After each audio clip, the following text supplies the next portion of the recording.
Assalamualaikum, saya Nur Husna Nabila binti Muhammad Khairul. Pada hari ini saya akan membincangkan mengenai perbandingan teori kebenaran performatif dan teori struktural paradigmatik. Baiklah, sebelum saya pergi ke topik yang lebih mendalam, mari kita dalami dahulu apakah yang dimaksudkan dengan teori dan apakah yang dimaksudkan dengan kebenaran ilmu, dan juga apakah yang dimaksudkan dengan teori kebenaran performatif dan juga teori struktural paradigmatik.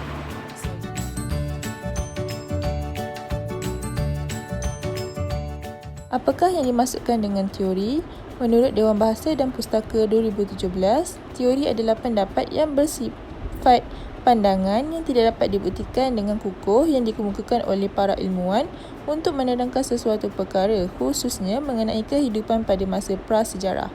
Selain, teori juga boleh diklasifikasikan sebagai prinsip-prinsip am atau asas-asas yang menjadi dasar pembentukan atau perkembangan sesuatu pengetahuan.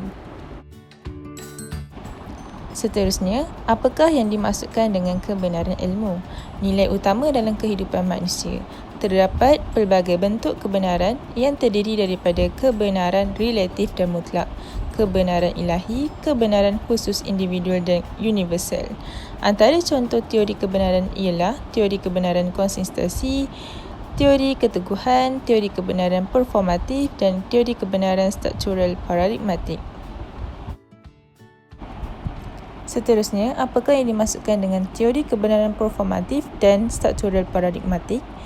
Teori kebenaran performatif merupakan suatu kebenaran yang diputuskan oleh pemegang autoriti atau pihak berkuasa tertentu bagi mengawal sesuatu tindakan atau sistem agar lebih seragam.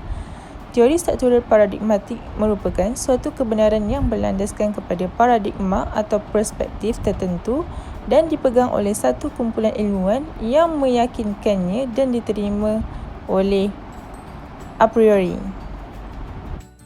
Baiklah, seterusnya saya akan memberikan hujah saya berkenaan dengan teori kebenaran performatif dan teori struktural paradigmatik.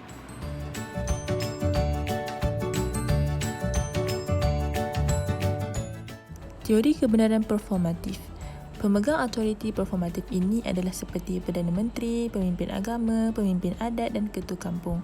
Apabila teori ini dipraktikkan dalam kehidupan, pastinya kehidupan sosial khususnya masyarakat akan lebih harmoni kerana adanya keseragaman dalam pentadbiran negara. Ianya juga dapat memberi kepada kehidupan sosial yang rukun, kehidupan beragama yang tertib, adat yang stabil dan sebagainya.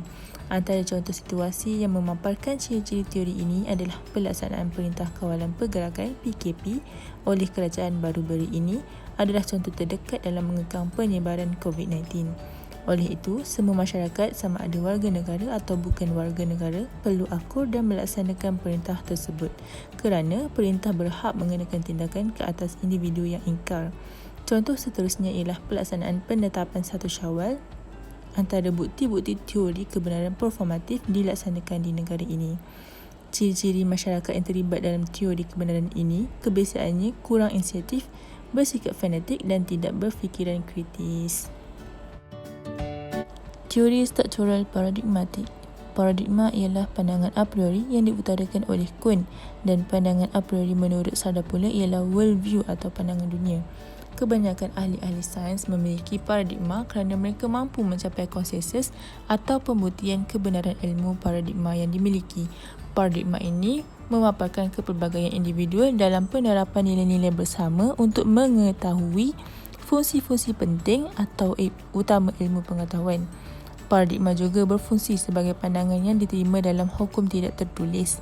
Pengujian suara paradigma terjadi setelah adanya kegagalan yang berterusan dalam memecahkan masalah yang mengakibatkan krisis berlaku. Oleh itu, apabila terdapat keputusan negatif atau nilai negatif mengenai sesuatu paradigma wujud, nescaya masyarakat akan menentangnya. Dalam masa itu, proses mengenal pasti akan sesuatu paradigma mementingkan kelebihan yang dimiliki ke arah kebenaran yang lebih kukuh dengan segala kemungkinan yang berlaku, terutama apabila melibatkan penjelasan tentang kesesuaian antara faktor dan teori. Justeru itu, untuk sesuatu perubahan seperti perubahan paradigma lama bertukar kepada paradigma yang baru adalah subjektif bagi setiap individu dan tidak boleh dipaksa. Seterusnya, mari kita lihat pada perbandingan teori performatif dan teori struktural paradigmatik.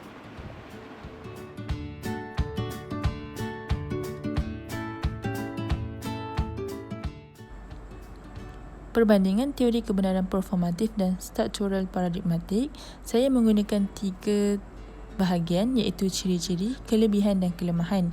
Ciri-ciri performatif melibatkan kuasa teratas dan bersifat mutlak, manakala ciri-ciri paradigmatik melibatkan zaman modernisme dan pasca modernisme. Ia juga terdiri daripada 3 golongan. Seterusnya, kelebihan performatif, negara menjadi harmoni, kerukunan masyarakat yang tinggi. Dan kelebihan paradigmatik, paradigma yang diutamakan oleh para ilmuwan serta kesahihan lebih tepat. Dan yang terakhir, kelemahan performatif, masyarakat pasif bersuara, masyarakat kurang berinovatif, kemajuan negara perlahan. Manakala kelemahan paradigmatik pula merupakan memerlukan jangka masa yang lama dan hukum tidak tertulis. Sebelum saya menamatkan video ini, mari kita lihat refleksi peribadi saya sendiri.